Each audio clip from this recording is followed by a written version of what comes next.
When I was 7 years old, my dad called my brothers and me into the living room for a very important family meeting. He said, "I have a very serious secret to tell you kids. You cannot discuss this outside of the family. We are undocumented. There's this thing called a green card and a citizenship, and we have neither. We're not technically supposed to be staying here. We're supposed to go to Brazil, where I was born, or South Korea. It's complicated. You cannot tell anyone outside of this family about our status. We might get separated. That is why you cannot tell anyone." The kind of fear that you grow up with as an undocumented child is all pervasive.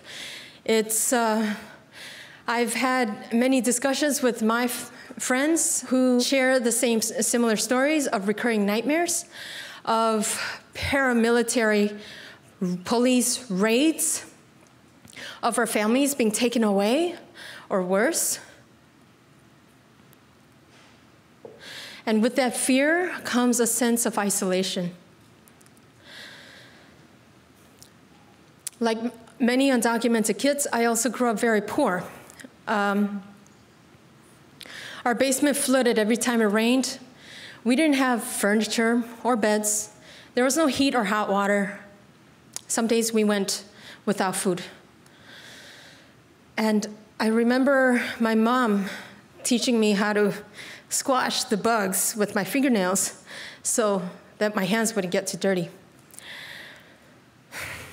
But what I did have was the piano. At that time, I started learning how to play the piano at my dad's church. And my dad was a pastor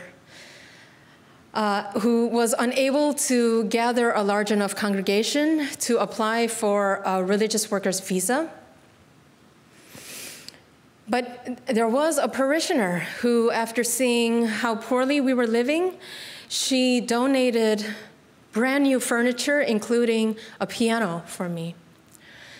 I fell in love with the piano, and it brought me joy and a sense of purpose, and even respite from the harsher realities of life.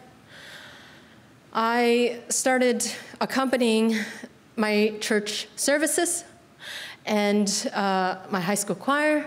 I won some local piano competitions. I also got a scholarship, full scholarship to Merit School of Music to study with world-class teachers, and also made friends there with other students that are passionate about music. And soon I won a very big and important competition, which led me to perform the Tchaikovsky Piano Concerto with the world-famous Chicago Symphony Orchestra. And I was the first inner-city kid in Chicago's history to have won.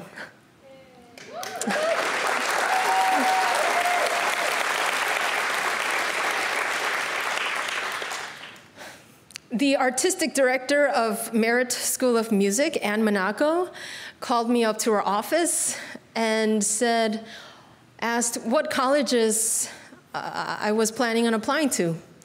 And as an undocumented kid, I didn't think that college was a possibility for me. And even if I did get in college and got a scholarship, there were no dream teams at that time. There were no undocumented activists. There were no support groups or public sympathy.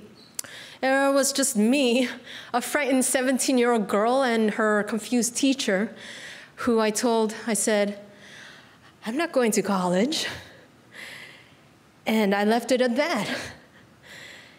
And Ann Monaco, she kept her composure and proceeded to print out 10 college application forms, handed them to me, and said, "Fill them out as much as you can and bring them back to me tomorrow." I did as I was told.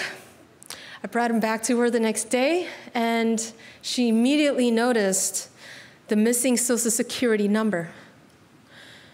And I burst into tears. I confessed to her that I was undocumented, and please don't report me to the police, because I cannot be responsible for separating my family. Instead of reporting me to the police, what she did instead was to help me, and which led us to Senator Dick Durbin's office. Senator Dick Durbin's office looked into my case, and he saw that there was a broken and outdated, unjust system, and he decided to write a bill. And other undocumented students heard about this bill and started coming forward to share their stories. And Senator Durbin realized that he needed to redraft the bill into a larger bill. And that bill became known as the DREAM Act.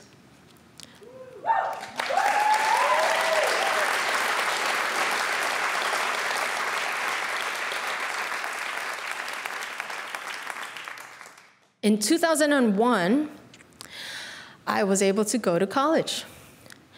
I got a full scholarship into Manhattan School of Music in New York City.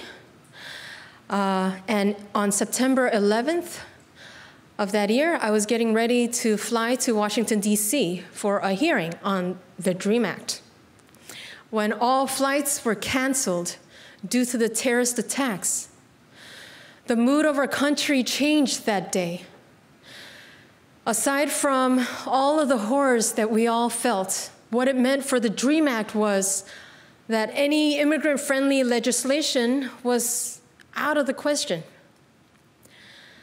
But what happened after that, since then, over the years, dreamers started coming out of the shadows to tell their stories, to march, and to demonstrate, and to support one another.